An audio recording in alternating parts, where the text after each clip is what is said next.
تو اس کا خود انہوں نے جواب دیا ہے، میں عرض کرتا ہوں، کچھ پوری کتاب ہی حقیقت میں تو جواب ہے خلاصہ.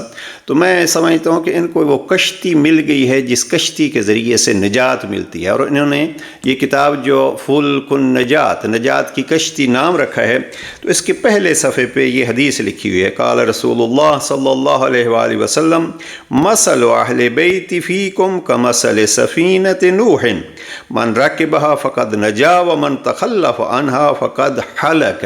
یہ حدیث اس میں چونکہ لفظ سفینہ ہے تو انہوں نے سفینہ اور فلک کے حوالے سے یہ حدیث لکھی ہے کہ پیغمبر اکرم صلی اللہ علیہ وآلہ وسلم نے فرمایا کہ میری اہل بیت کی مثال آپ میں ایسے ہے جیسے حضرت نوح کی کشتی تھی. من راکبہا، جو اس کشتی میں سوار ہوا، فقد نجا، وہ نجات پا گیا. دیکھیں فلک النجات، نجات کی کشتی. ومن تخلف عنہا فقد ہلک، اور جس نے اس کشتی کی مخالفت کی وہ ہلاک ہو گیا.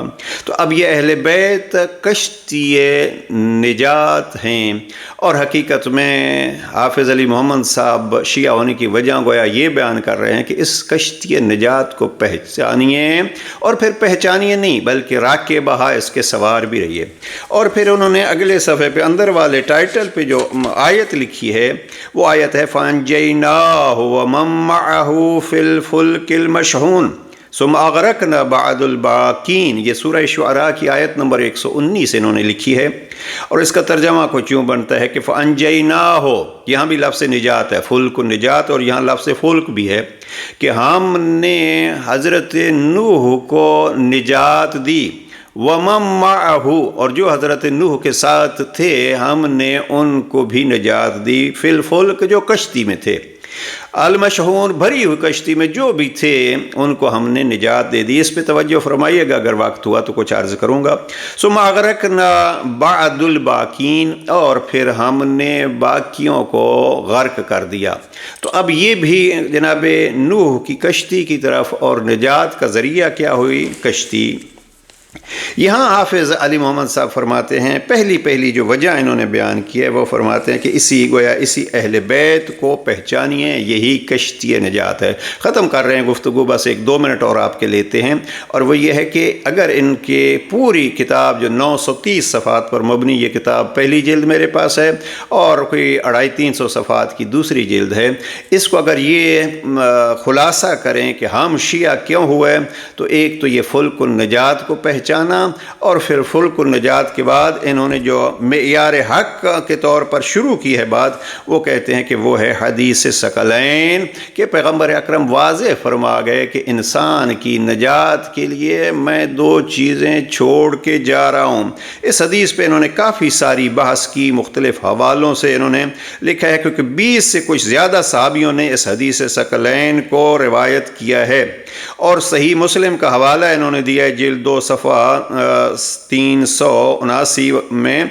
اس خطبہ نبی کے اندر جو مقام رابع کے قریب حجۃ الوداع کے موقع پر بیان ہوا تھا، اس میں جناب پیغمبر اکرم نے یہ فرمایا ہے کہ میں تم لوگوں میں، اس پہ ختم کرتے ہیں، میں تم لوگوں میں 2 بڑی بھاری چیزیں چھوڑے جاتا ہوں. اول ان دونوں میں کتاب خدا ہے، اس میں ہدایت اور نور ہے. پھر فرمایا اور دوسری چیز اہل بیت ہے میرے، تم لوگوں کو اپنے اہل بیت کے حق میں خدا یاد دلاتا ہوں. اذکرکم اللہ، خدا یاد دلاتا ہوں. گویا خطرہ تھا جناب پیغمبر اکرم کا کہ میرے اہل بیت کو چھوڑ دیا جائے گا. 3 دفعہ اس کلمے کو رسول خدا نے دہرایا. اور پھر حدیث ثقلین کو اگر آپ آگے پڑھیں تو ارشاد یہ ہوتا ہے کہ اگر آپ اس سلسلے کو لے لیں گے، ان 2 بھاری چیزوں کے ساتھ رہیں گے تو آپ نجات پا جائیں گے، اور اگر ان کو چھوڑ دیں گے تو آپ گمراہ ہو جائیں گے. اور ساتھ یہ بھی فرمایا کہ وَإِنَّهُمَا لَن يَفْتَرِقَا حَتَّى يَرِدَ عَلَيَّ الْحَوْض، حوض تک آنے تک یہ ایک دوسرے سے، یعنی کبھی بھی ایک دوسرے سے جدا نہیں ہوں گے. بس عزیزان ختم کریں اس پہ کہ اختلافات کا زمانہ نہیں ہے، مسلمان مظالم کی چکی میں پس رہے ہیں اور ہم اپنی ان بحثوں میں، لہٰذا ہر کوئی اپنے اپنے نظریے پہ اور اپنی آخرت کے فکر کرے. دوسروں کے فکر کے لیے دوسرے افراد موجود ہیں.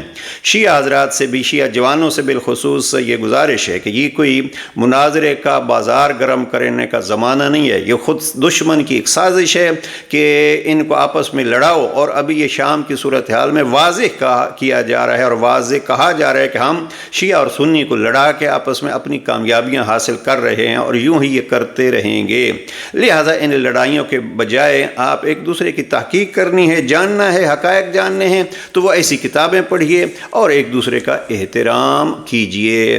اور چھوٹی چھوٹی چیزیں جو ہیں وہ، چونکہ مجھے تکلیف ہوئی ہے کہ ہم بات نہج البلاغہ کی لکھتے ہیں اور عزیزان جو ہیں وہ درمیان میں ادھر ادھر کی کہ آپ جناب کیا ہے رافضی ہیں اور فلاں ہیں اور یہ۔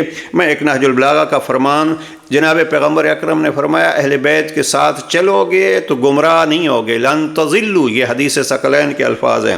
نہج البلاغہ میں جناب امیر علیہ السلام نے خطبہ نمبر 95 میں، یہ خطبہ نمبر 95 کے الفاظ ہیں، جناب پیغمبر اکرم نے حدیث ثقلین بیان فرمائی اور اس کی تشریح گویا علی علیہ السلام نے یہاں فرمائی، انظروا اہل بیت نبیکم فالزموا صمتہم واتبعوا اثرہم، اپنے نبی کے اہل بیت کو دیکھو، ان کی سیرت پر چلو، ان کے نقش قدم کی پیروی کرو، وہ تمہیں ہدایت سے باہر نہیں ہونے دیں گے اور نہ گمراہی و ہلاکت کی طرف پلٹائیں گے۔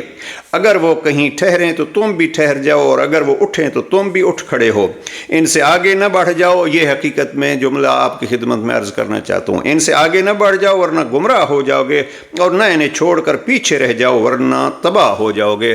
علی بھی یہی فرماتے ہیں، نبی بھی یہی فرماتے ہیں، پیغمبر اکرم کو حکم ہوتا ہے کہ آپ اس کشتی کا اعلان کر کے جاؤ، اس لیے کہ پیغمبر خدا کے حکم کے بغیر کچھ کہتے ہی نہیں ہیں۔ تو یہ ہے کشتی نجات، جو ثقلین کی صورت میں بھی اس کا تعارف کرایا جا رہا ہے اور سفینہ نوح کی مثال بنا کے بھی اس کا تعارف کرایا جا رہا ہے۔ البتہ یہاں ایک چیز اضافہ کرتا جاؤں، اور شیعہ حضرات بھی فقط نعروں سے کہ اہل بیت زندہ باد اور کشتی زندہ باد سے بات نہیں ہوتی، بات تب صحیح ہوگی، اور اہل سنت یا دوسرے جو شیعہ سے ہٹ کے ہیں وہ بھی اپنا امتحان یوں کر سکتے ہیں کہ آیا ہم کشتی کے چال کے مطابق چلتے ہیں، جہاں وہ چلتی ہے ہم چلتے ہیں، جہاں رکتی ہے وہاں رکتے ہیں، اپنی مرضیاں ہم قربان کرتے ہیں یا نہیں کرتے۔ اس لیے کہ کشتی کی سواری کا تقاضا یہ ہوتا ہے کہ جہاں مڑے آپ کو وہاں مڑنا ہے، جو اس کی رفتار ہو۔ آپ اپنی منمانی اور اپنی مرضی نہیں کر سکتے۔ اب ہم شیعہ ہو کے بھی یہ نعرے پہ اکتفا کریں کہ بس کشتی زندہ باد، تو کشتی زندہ باد کہنے سے یا کشتی کو چھوڑ کے پہاڑوں کی چوٹی پہ چلے جانے سے نجات نہیں ملتی، خواہ وہ نوح نبی کا بیٹا بھی ہو۔